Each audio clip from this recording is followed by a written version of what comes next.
Welcome to Facing the Canon. My guest on the programme is Sarah Williams, historian, lecturer and writer.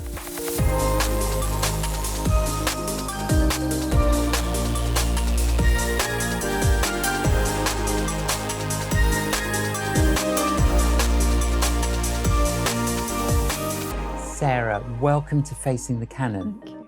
It's great to be here. Thanks for inviting me. Oh, your hubby has been on, Paul, who's the CEO of the Bible Society, and it's great to have you on as well. Can we start, Sarah, with your story, with your grandparents? Oh, yes. Who were your grandparents? My grandparents, Jean and Tom Rees. Tom was an evangelist by passion and by vocation. And he just had a total passion for communicating the gospel of Christ. And he did that ardently through the period immediately after the Second World War. Yes, and had some remarkable meetings in the Royal Albert Hall and all the other things that he did. And his brother, Dick Rees, my wife's grandfather. Yes. I know, so there's that relationship. And then tell us about your mother, who was my wife's godmother. Yes.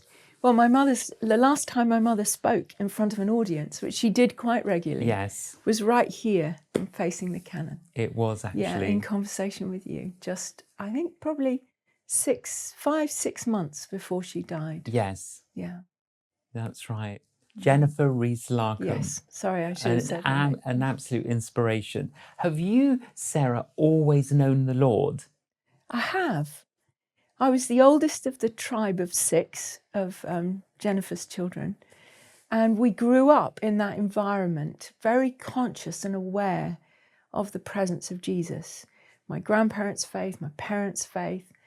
And when I was 4, in the middle of the Lord's Prayer, just invited Jesus into my heart. And actually, I've never known a time when I haven't known his presence. And you can remember that, Sarah? I do. I remember it vividly. I remember where I was sitting in Paddock Wood in an Anglican church, in the second pew in the nave. And just when it said, "Forgive us our sins as we forgive those who sin against us." And being aware, even as a 4-year-old, that I needed Jesus, that he was my saviour. And I was so conscious of his presence, and I have known his presence since. Yeah. Wow. Now, you ended up going to Oxford. You're a historian. Tell us about that time of your life. Yeah, I went up to Oxford as an 18-year-old, as an undergraduate. And that was a time when this faith that I had known became more vivid and real for me. I ended up staying in Oxford because I love my subject. I'm a historian. And yes. I can't get enough of studying the past.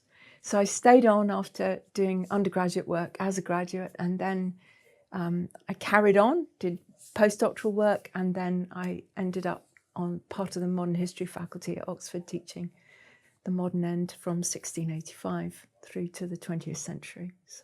Oh, and what's I know now that you're at Wycliffe Hall in Oxford, and what's your area of expertise there? Yeah, it's really religious culture. It's the relationship between Christianity and politics, and cultural ideas as they've developed over time.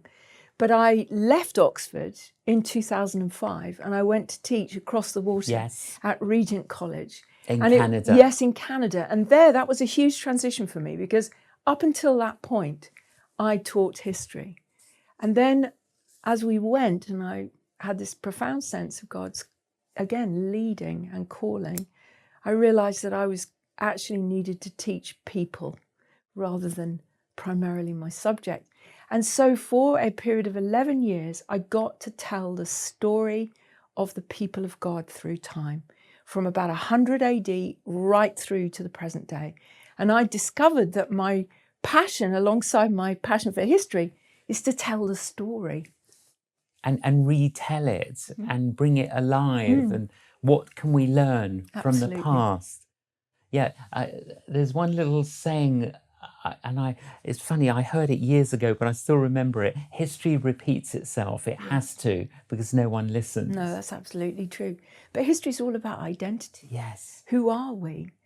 How can we understand where we need to go if we don't understand where we've come from? Where did you meet your husband?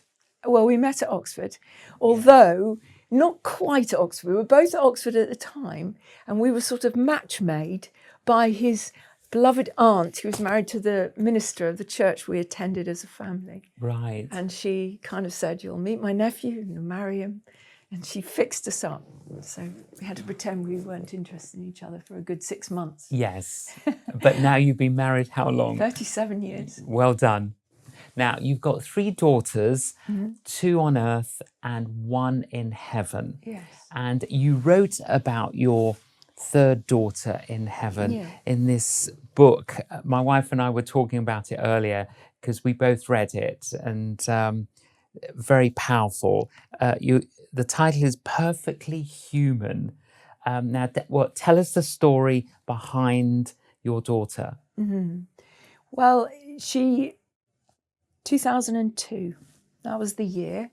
It was our 3rd pregnancy, 20-week regular scan. We discovered in that scan, completely out of the blue, that she had a skeletal malformity that would result in death either at birth or shortly after birth. And that started an extraordinary journey for us. The recommendation in the situation was to have a termination. And we decided not to terminate pregnancy. We wanted to walk through as much time as we could with our daughter. Now, I read that when you and Paul went home after being told this, you sat down trying to process this and felt the Lord said to you, are you willing to love this child? Yeah. Here is a sick and dying child. Will you love her for me? Will you love her? And that was one of the moments in life that I look back on as so pivotal, because it wasn't enough to have the principle of not thinking abortion was a good idea, the principle of it. And yet, in that experience of encountering God as we prayed, suddenly it was all about his love and about us participating with him in his love for this really vulnerable human being. Yes, and now you named her Cerian, which is Welsh for loved. How did the medics and some of your colleagues and friends respond to your decision not to terminate? Well, it was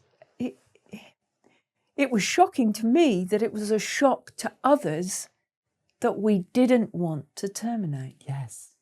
And my colleagues were particularly bewildered by this. I was teaching at Oxford at the time, and in a way I was kind of in that career run that was sort of defining itself by success.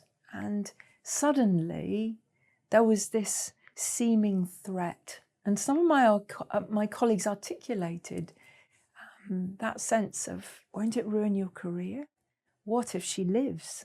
How problematic would that be to have a disabled child? How would you cope with that? And then the shock of why we would want to carry through a pregnancy that was actually quite a difficult pregnancy. Why would we want to carry that through? So, we were in an environment where the expectation was that we would terminate the pregnancy. So from Sarah, from the day of the diagnosis to you giving birth, what's the period? I went right through to term, so it was 20 weeks. And that period of time felt like a whole lifetime to me. It was a long period, but it was a period of deep, deep transformation in my life. And then are you able just to tell us about the birth? The birth was an extraordinary and unexpected event. We expected to have the terrible trauma of watching our baby die in pain. That was the hardest part of all. Bringing a baby to term and you were expecting this pain.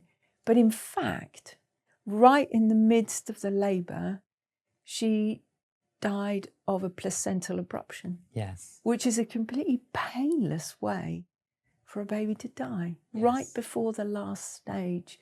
And it was that moment of her death that for me was a profound encounter with God, because it was as though his own presence came right into that room to protect this little vulnerable human being from even a moment's pain. And that just totally blew my mind, And it turned my value system upside down in a way that's hard to put into language. That God's love for the weak, the love of Jesus for the vulnerable. And well, it changed me. It's a terrible thing to say that the death of another human person could in fact be a life-giving thing. But for me, it was, because Jesus was there. Yes. And because Jesus was there, how do you articulate, now looking back, the transformation that took place in you? What was it? Was it in your mind, in your heart? Up until that point in my life,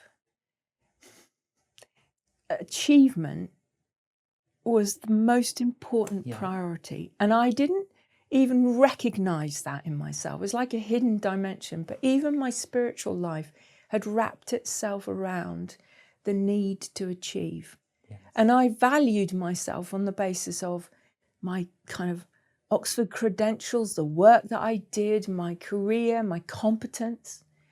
And encountering the love of Jesus for a vulnerable human being who'd never done anything and was completely loved, unconditionally loved. And I knew a little bit of what that love was like as a mum because I loved her. And it was that encounter with Jesus that's so difficult to put into words, his unconditional love, that challenged my conditional value system and turned it right upside down. And it has changed me. I thought, in the immediate wake of that, I was disorientated, but it was the moment that I look back on as the time when I fell in love with Jesus. It's possible, isn't it, in the Christian family, to know the right things, even to do the right things, and to know God, to know about him. But there's something very different about falling in love with Jesus. And in the wake of Cerian's death, through her death, through the privilege of carrying her through those weeks, I fell in love with Jesus. That's beautiful, Sarah. That really is beautiful. I read somewhere that you said that if you were ever locked in a church by yourself and could choose who could join you, there were 3 particular people that you would choose. Who are those 3 people? Oh, I'm not allowed to say Jesus, am I? Of course, apart from we're Jesus, assuming Jesus is already there. He's already there. But wasn't one of them Bernard? Bernard of Clairvaux. That's right. And then Teresa of Avila and Josephine Butler. That's right. So tell us about why those first 2, and then we'll talk about your Josephine and your new book. I think all of them were lovers of Jesus, deep lovers of Jesus, people who were enthralled by the beauty of Christ. And they all write about that enthrallment. And it worked itself out in their lives in the form of prayer. Yes. So they were all people of prayer, people whose primary pursuit in life was to know God and to orientate all of their lives around the primacy of prayer. Yes. And we see that in Bernard, we see that in Teresa of Avila, and also in this extraordinary figure, Josephine Butler. And I could talk about those people forever. I was first introduced to Bernard and to Teresa of Avila. Oh, soon after I got converted to Christ, and I couldn't get enough of it. It felt I just wanted to drink it all in. You find friendship, don't you? You do, absolutely. Yeah. So you wrote this book and about Josephine Butler. Now, tell us what led you to retelling her story. Yes. Well, what led me to her was she's inescapably important. I'm a late 19th century specialist. And Josephine Butler is one of these great figures of the late 19th century. But I knew a little bit about her, but I'd never had the chance to really study her. And so finally, I seized the moment and I started to read about her. And I went to her initially because I had to write an article on late 19th and early 20th century feminism. And she's a quintessential sort of feminist philosopher, if that term is the right one to use. And so I went to her work to learn about the history of feminism and its relationship with Christianity. And what I found was prayer. Yes. A woman of prayer whose understanding of what it meant to be a woman, to be a feminist, was all to do with knowing God in prayer. Yeah, well, some of the feminists at the time found her too Christian, didn't they? Absolutely. They did. And many of the feminists who've written about her since, more importantly perhaps, the way she's been told in the history is as somebody who's troubling. She doesn't fit the second wave feminist story of history. Their story being that actually the story of women through time is their emancipation from the shackles of Christianity, which is the oppressive force. And for Josephine Butler, who was obviously a mother of feminism, but also deeply and profoundly Christian, what do you do with a figure like that? She doesn't fit the story. So she fell off the pages of the history books in the late 20th century. But what she did to transform women's lives and transform society was quite remarkable. Tell us some of the things that she endeavoured to do.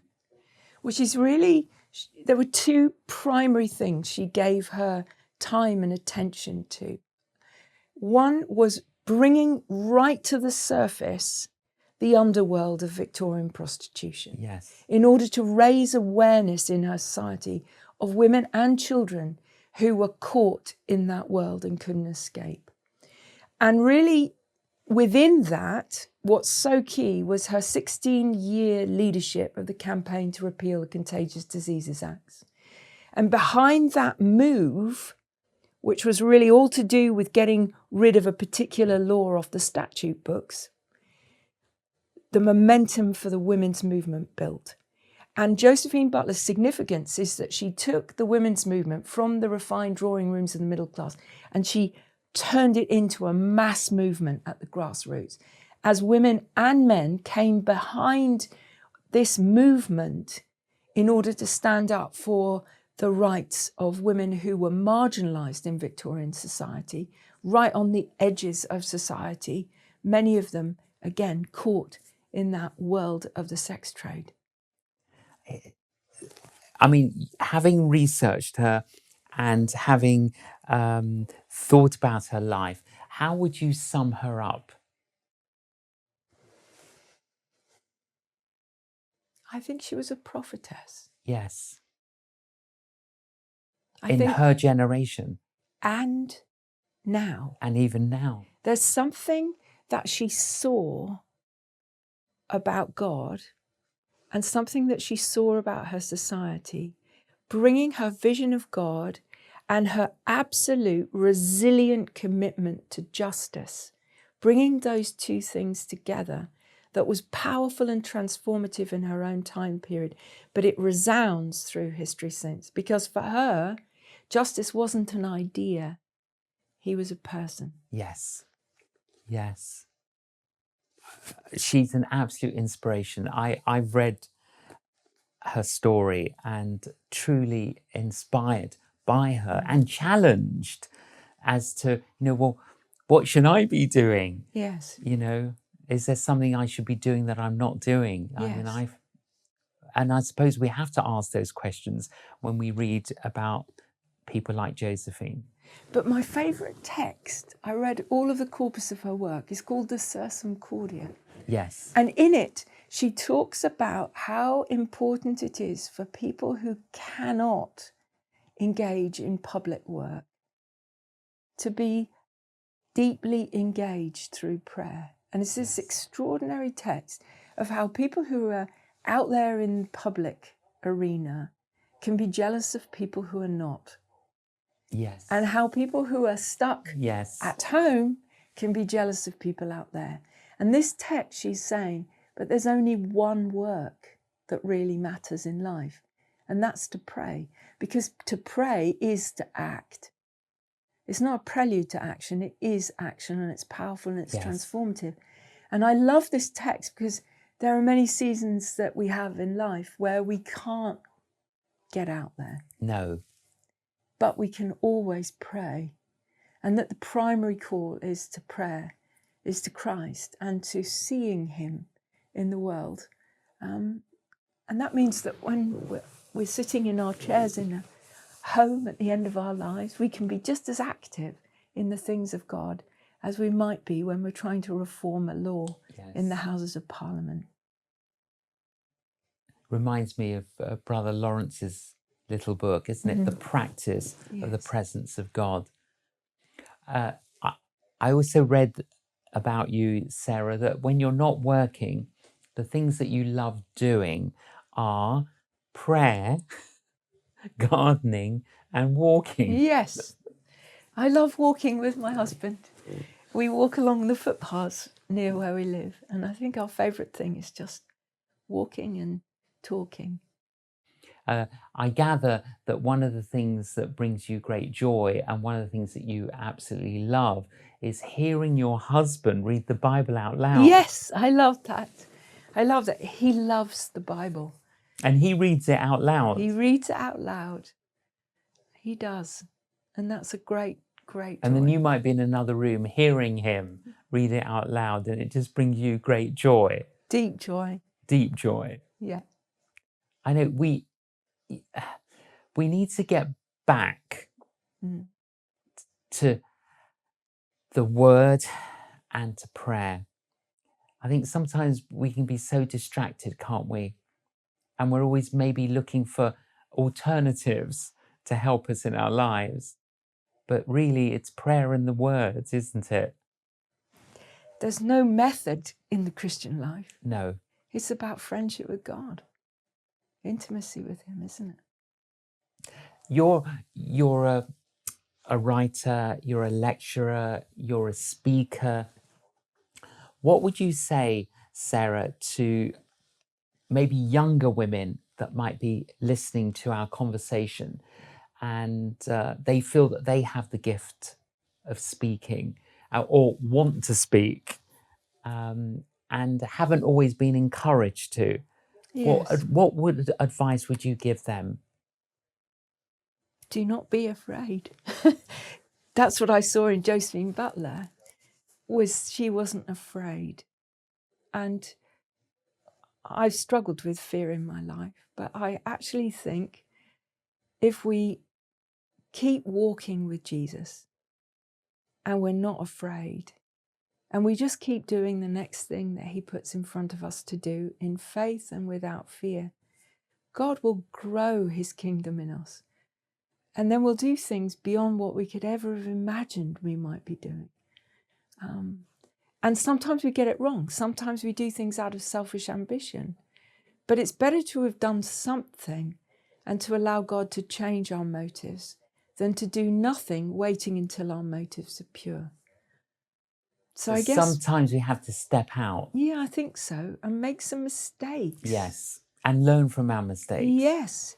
And that's partly why I love the saints of the Christian church, because they are full of foibles. And they were very honest about them. Really honest. You know, we contemplate Christ for his goodness and perfection, but we actually contemplate the saints for their fallenness.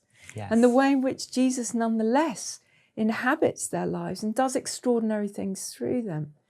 So I think finding friendship, and this is what I would say to younger women in particular, we do need role models. We need women of faith that we can say, they get me, they understand. And sometimes those people are hard to find, but they're absolutely there right through the history of the church. And just to find some of our heroes and actually read their works, spend time with them, listen to their voices, and allow God to inspire us through them. I think that's really important. Totally. There's that lovely saying, go as far as you can see and see how far you can go. And I think, we do need to, if we believe God has called us and gifted us in a particular area, well, just press on. Absolutely. And see where the Lord takes you. Absolutely. Sarah, how do you and your husband Paul, what are your hopes for the future? Well, there are 3 dimensions I could answer that in, because there's the political register, Yes. there's the communal register, and there's the personal register. The thing I long for most in this generation, the one that will come, is that we will have a revelation of the body of Christ. Yes. That God will revisit his people in a way that's not about great individual heroes, as the modern period was so often about, but actually about the whole people of God. Yes. Being in relationship with one another, in relationship with Jesus, confident in our identity in Christ as a prophetic people, inhabiting our moment in time, our moment in history, in a way that reflects our love for him. That's what I long for. That's what I pray for. And that's going to transform people at their individual level. It's going to bring people into new relationship with Christ. But it's also the very thing that will bring about transformation politically, socially, and culturally. So where I'm focusing the energy of prayer is that God will restore the first love of his people in a way that he's done over and over and over again through time. Wouldn't it be awesome if we saw another move of God in maybe not quite our lifetime, but in our children and our children's children's lifetime, that God will do something to renew the honour of his name again. Sarah, that was just beautiful and a lot to ponder there. Sarah, thank you so much for joining us on Facing the Canon. Thank you. I hope that's inspired you. I feel really inspired and have to just think through some of the things that Sarah did say. And I loved her heart for prayer. Hope that's encouraged you. Thank you for joining us on Facing the Canon. Please join us again.